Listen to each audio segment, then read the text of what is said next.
teman-teman semua, kali ini saya akan melanjutkan pembelajaran untuk belajar HTML dari website Witreschool. Jadi website Witreschool ini banyak sekali tutorial untuk belajar website yang biasanya banyak jadi bahan rujukan untuk belajar. Yang pertama-tama kalian harus punya yang namanya selain browser seperti Google Chrome misalnya atau Internet Explorer dan lainnya. Teman-teman juga harus punya yang namanya text editor. Nah, text editor ini nanti yang kita gunakan untuk membuat pengkodingan HTML. Jadi teman-teman harus mendownload dulu dan menginstal kode editor yang teman-teman sukai. Kalau yang banyak digunakan adalah VS Code. Kalau untuk VS Code, untuk mendownloadnya bisa langsung ke website resminya di codevisualstudio.com. Untuk text editor lain itu ada banyak, misalnya saja ada yang namanya Sublime, ada referensinya ya, editor yang rekomendasi untuk kita gunakan sebagai belajar untuk pembuatan website. Ada Notepad++, ada Sublime Text, Visual Studio Code, ada Komodo, ini jadi Atom, tapi kalau Atom sekarang udah dipakai sih. Ada Bluefish, ada Vim juga, ada Emacs, ada Genie. Ya kalau di Gini ini mirip kayak Notepad++ ya. Cuman kalau di Gini ini biasa digunakan di Linux. Notepad++ itu banyak di Windows. Kemudian ada Brackets, ada Liveset, ada Filling Table, Espresso, Gedit, dan banyak lainnya ya. Oke, sekarang kita langsung masuk ke pembelajaran saja. Yang pertama adalah pengenalan HTML. Jadi HTML ini adalah bahasa markup untuk membuat sebuah kerangka halaman web. Jadi HTML itu apa saja sih? HTML itu singkatan dari Hypertext Markup Language. Dan HTML ini adalah standar bahasa markup untuk membuat halaman web. Dan HTML mendeskripsikan struktur sebuah halaman web dan terdapat beberapa series elemen yang digunakan dalam HTML, dan elemen tersebut ini memberitahu browser konten-konten apa saja yang akan ditampilkan di dalam browser.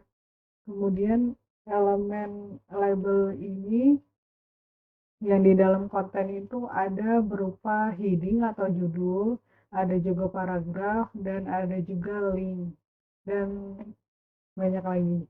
Ini salah satu contoh simple HTML dokumen. Jadi ini coba kita fokus dulu ya.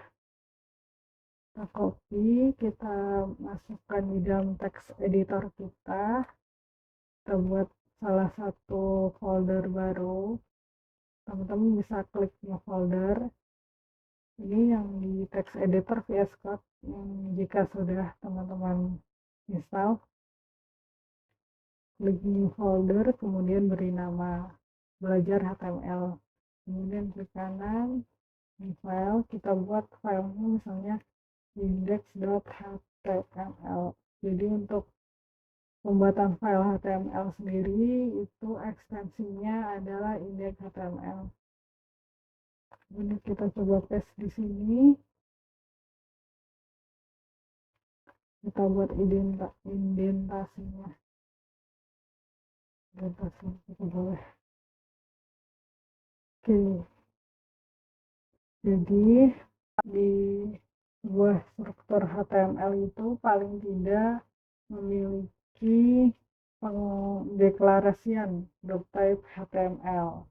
Jadi doctype HTML ini mendeklarasikan bahwa dokumen ini adalah HTML versi 5. Kemudian di sini ada tag HTML yang merupakan root atau akar tag utama ya, tag utama di dalam halaman HTML. Kemudian di sini ada tag head yang berisi informasi tentang tag HTML yang kita buat.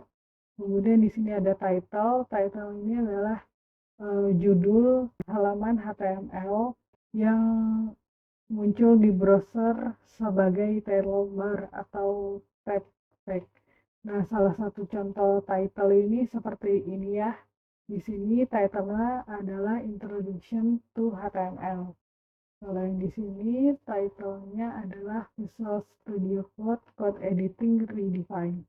Kemudian di sini ada tag body. Tag body ini adalah elemen yang mendefinisikan bahan tubuh dokumen yang berisi konten-konten yang terlihat di dalam browser kita. Seperti contohnya di sini ada heading dan juga ada paragraf. Nah, untuk satu ini adalah elemen yang mendefinisikan heading atau judul halaman, kemudian ada teks atau elemen yang mendefinisikan paragraf. Jadi untuk menjalankannya kita bisa klik kanan, kemudian open in other browser, kita buka di Google Chrome. Nah, di sini muncul ya. Di sini ada judulnya namanya page title, kemudian ada heading atau judul di dalam body dokumen itu adalah my first heading. Kemudian di sini juga ada paragraf yang berisikan my first paragraf. Nah, ini apa sih HTML itu? Jadi HTML ini didefinisikannya itu dibuka dengan tag pembuka dan juga ada tag penutup di akhir konten yang akan kita tampilkan di dalam halaman web kita. Jadi contohnya di sini ada yang tadi heading. Jadi dia harus ada tag pembukanya H1, kemudian isi elemennya, kemudian tag penutupnya /H1. Namun ada juga beberapa elemen HTML yang tidak memiliki tag penutup, seperti contohnya ini untuk break element. Break element ini untuk menambahkan baris baru di dalam HTML kita. Jadi tag yang tidak memiliki tag penutup ini bisa disebut juga dengan empty elements yang tidak memiliki tag penutup. Browser yang direkomendasikan ya itu boleh menggunakan Chrome, Edge, Firefox, atau Safari yang bisa membaca dokumen HTML dan menampilkan dokumen HTML yang kita buat ini secara presisi atau benar. Browser ini tidak menampilkan tag HTML yang kita buat, tapi mereka itu menampilkan dokumen yang ada di dalam tag HTML. Ini adalah contoh visualisasi struktur HTML-nya. Jadi di sini ada judul, title-nya, kemudian ini adalah di halaman body ini yang tampil di dalam browsernya. Di sini juga ditampilkan history dari HTML sendiri. Jadi dari pertama di tahun 1989 sampai di tahun 2017 yang terbaru itu sudah ada HTML versi 5.2. Oke, kita lanjut ke HTML editor. Ini yang sudah saya jelaskan di awal ini ya. Jadi kita perlu menggunakan text editor untuk mempelajari HTML. Kita bisa menggunakan Notepad atau text edit. Atau bisa juga menggunakan Visual Studio Code. Ini contoh-contoh untuk install dan membuka Notepad-nya ya. Text edit ini biasanya emang sudah ada di Mac. Kalau Notepad ini di Windows juga sudah ada, namun kalau kita menggunakan Notepad biasa dia tampilannya seperti ini, jadi agak sulit kalau kita mau membuat indentasi dan mengecek kesalahan tagnya ada di mana. Untuk self HTML-nya, dan ini tadi yang sudah saya jelaskan untuk membuka file HTML di dalam browser. Oke, selanjutnya ini contoh basic HTML. Contoh basic HTML yang sudah kita buat tadi ya. Jadi pertama adalah mengenai doctype declaration. Jadi doctype declaration ini merepresentasikan tipe dokumennya yang akan membantu browser untuk menampilkan website secara benar. Jadi ini harus ada di awal dan di atas tag HTML sendiri. Jadi doctype HTML ini juga tidak case sensitif, jadi dia kalau tulisannya besar kecil gitu dia tidak terlalu berpengaruh. Kemudian di sini ada heading. Jadi heading itu adalah judul yang sudah kita buat di sini, ini namanya heading. Untuk heading sendiri itu ada heading 1 sampai heading 6. Kemudian ada yang namanya tag paragraf. Tag paragraf itu didefinisikan dengan tag P, kemudian ada tag links yang didefinisikan dengan tag A. Untuk tag link sendiri dia ditambah dengan atribut ref, yang mana atribut ref ini untuk menambahkan informasi detail mengenai elemen HTML untuk menampilkan, misalnya ini menampilkan alamat website. Jadi ketika kita klik misalnya itu mengarah ke halaman website tertentu. Kemudian ada HTML image atau gambar.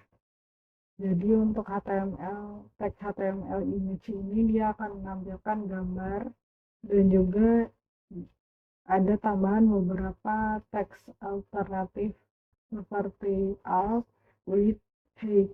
Kalau width dan height ini untuk mengatur ketinggian dan lebar gambar, kemudian alt ini untuk menamai gambar, kemudian image search ini untuk menampilkan lokasi gambar yang akan ditampilkan di halaman websitenya. Nah, untuk detailnya nanti kita lanjutkan lagi. Kemudian ada elemen HTML. Jadi elemen HTML ini adalah segala hal yang ada di dalam tag pembuka dan tag penutup. Ini contohnya sama seperti tadi. Beberapa elemen HTML ada yang tidak memiliki tag penutup seperti contohnya tag break. Kemudian di sini ada nested HTML elemen. Jadi di dalam halaman HTML itu bisa dilakukan nested atau tag HTML bersarang. Jadi di dalam tag H1 misalnya mau kita tambah ada link untuk gambar atau link untuk website itu bisa.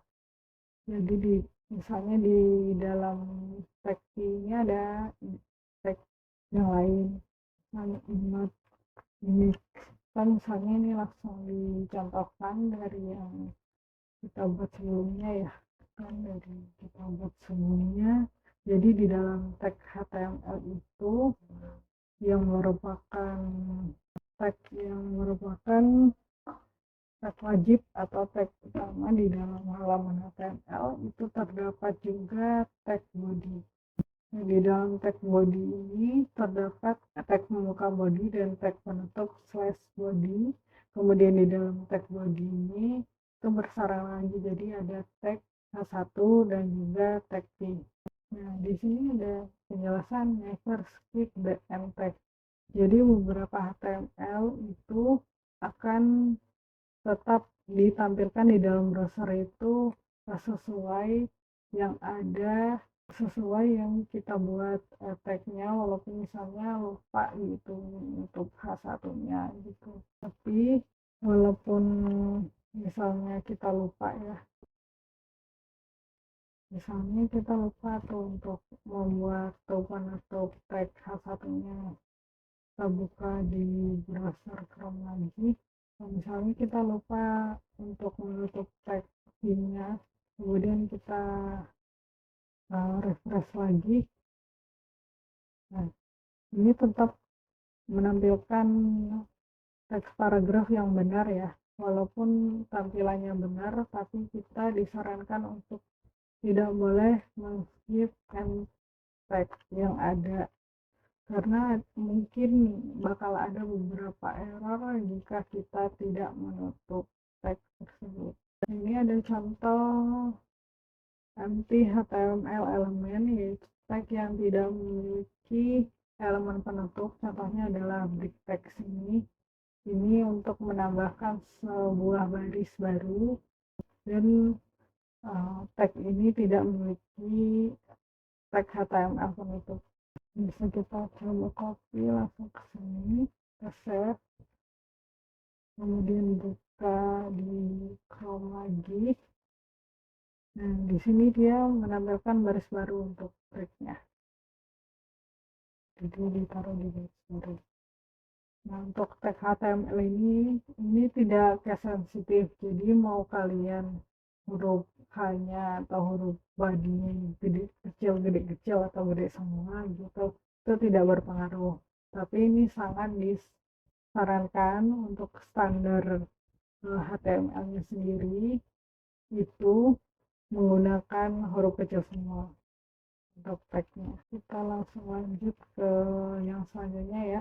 Kemudian di sini ada HTML atribut namanya. Jadi atribut HTML ini menampilkan informasi tambahan mengenai elemen HTML. Jadi HTML atribut itu, jadi beberapa tag elemen HTML ini bisa memiliki atribut, dan atribut tersebut berisi informasi tambahan mengenai elemen HTML, dan atribut selalu memiliki awal, dan biasanya untuk penamaannya itu adalah nama atributnya, kemudian value atau isinya. Ini salah satu contohnya, kita membuat sebuah tag A untuk hyperlink, kemudian ada atribut namanya atribut ref, kemudian atribut ref ini berisi value-nya adalah URL halaman, yang ketika kita klik teks tersebut nanti dia langsung masuk ke halaman Withricol. Bisa langsung kita coba di sini, copy, kemudian masukkan di sini ya, save, kemudian kita buka lagi di browser Chrome.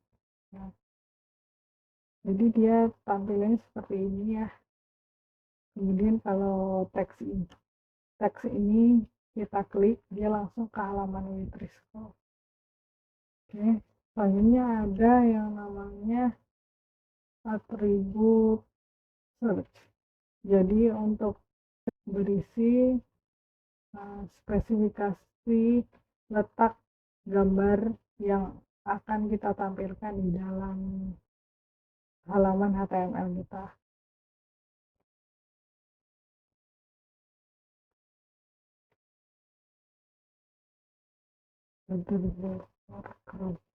Nah, di sini gambarnya tidak muncul ya, karena di dalam folder kita ini tidak ada yang namanya gambar image girl. Jadi di dalam folder kita ini tidak ada yang namanya gambar image girl.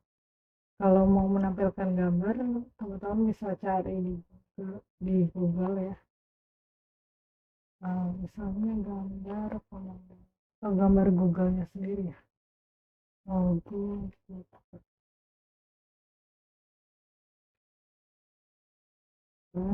klik ke kanan, open ke kanan, kemudian open image.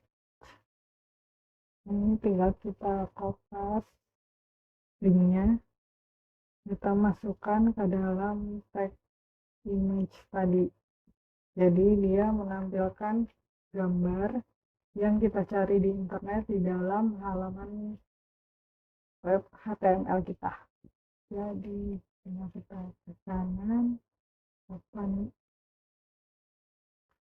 Nah ini, jadi ini gambarnya sudah tampil ya, gambar yang dari internet tadi. Nah, di sini juga dijelaskan ada dua cara untuk menampilkan URL di atribut search. Dia ada absolute URL yang merupakan eksternal, gambar eksternal yang sudah di-hosting di website lain, contohnya seperti gambar logo Google ini tadi. Kemudian ada relative URL.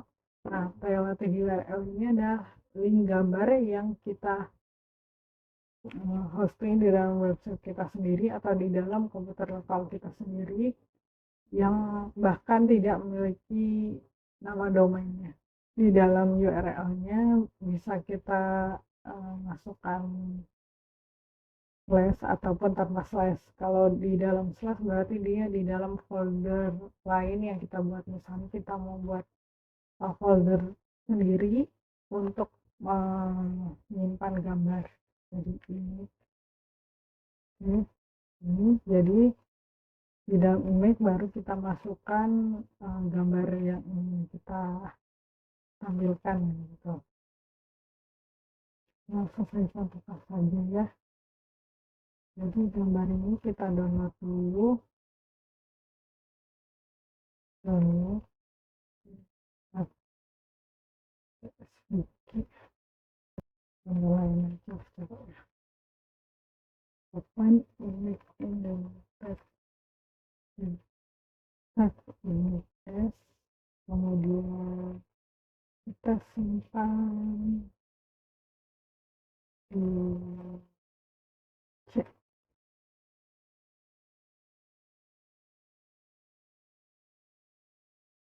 Masukkan di dalam belajar HTML di dalam gambar ya. Nah, kemudian namanya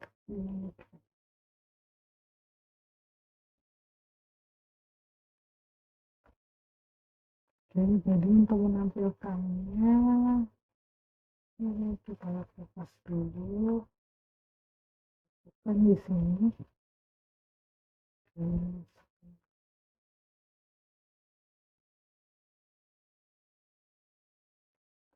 Ini untuk gambarnya berarti di dalam folder image, dia di dalam folder image plus image lanjut width dan height. Jadi di dalam tag image kita bisa menambahkan width dan height atribut yang spesifik untuk membuat tinggi dan lebar suatu gambar di dalam satuan pixel ya. Jadi ini coba kita buat height-nya 600 pixel dengan width-nya 500 pixel. Kita save, kemudian refresh lagi.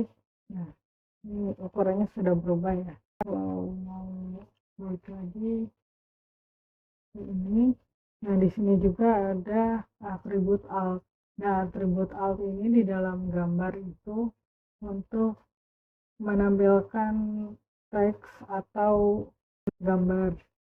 Nah, untuk gambar yang dalam beberapa kondisi tertentu tidak bisa muncul, maka nanti yang muncul adalah tulisan yang ada di dalam atribut alt ya. Jadi misalnya koneksinya itu lambat atau terjadi error, maka jika ada gambar yang tidak bisa di-load atau diproses di dalam websitenya, maka yang muncul adalah teks yang di dalam atribut alt.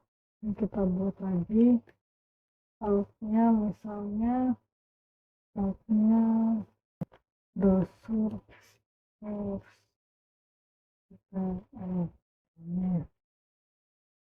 misalnya kita membuat kesalahan seperti tadi, dia ada slashnya, kemudian kita refresh. Nah, jadi ini dia muncul teks di dalam tag alt tadi. Nah, di sini ada atribut style. Jadi atribut style ini biasa digunakan di dalam elemen untuk menambahkan style-style atau ya gaya tulisan lah istilahnya di dalam HTML kita, seperti misalnya warna atau jenis font, ukuran huruf, dan lainnya. Ini misalnya kita buat tulisan di paragraf tadi berwarna merah ya.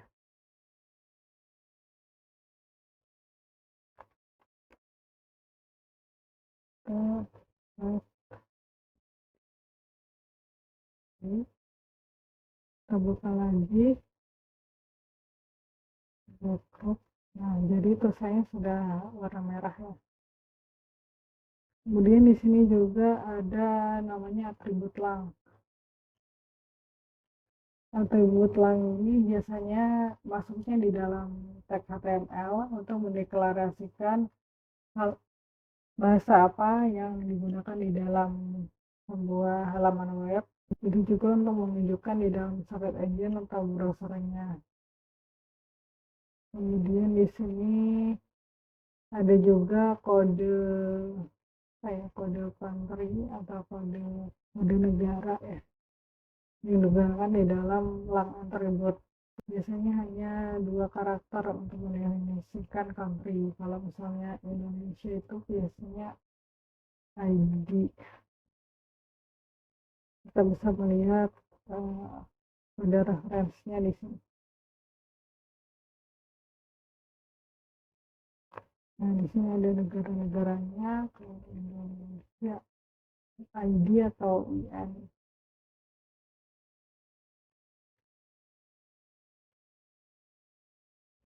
Untuk standar nasionalnya dia di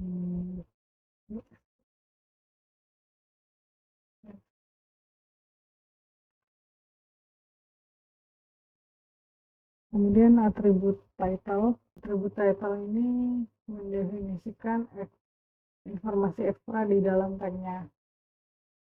Isinya itu berupa atribut yang akan tampil berupa tooltip ketika mouse kita itu masuk ke dalam teksnya.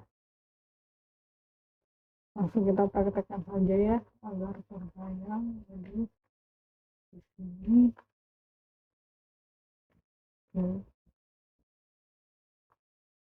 kita membuat sebuah atribut title di dalam tag paragraf baru. Kita refresh tadi halamannya. Nah, ketika mouse kita muncul di dalam paragraf baru ini, maka muncul informasi tambahan berupa tooltip tadi. Ini tadi ini tooltip. Jadi sudah.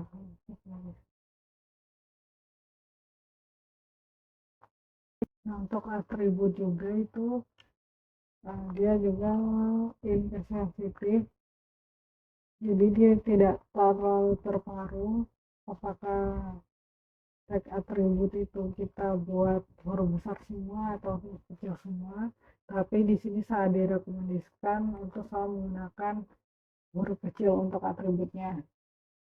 Dan juga ini disarankan untuk menggunakan quote atau tanda petik 2 untuk setiap isian atribut, walaupun misalnya di dalam tag tersebut kalau tidak menggunakan petik 2 itu juga masih berfungsi. Nah, di sini juga dijelaskan single quote atau double quote.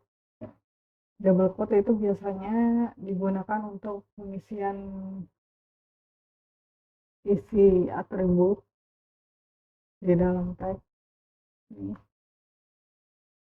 Ya misalnya ada di HTML, tapi single quote atau petik 1 itu juga bisa digunakan dalam beberapa situasi ketika kita menggunakan atribut itu sendiri, itu menggunakan double quote.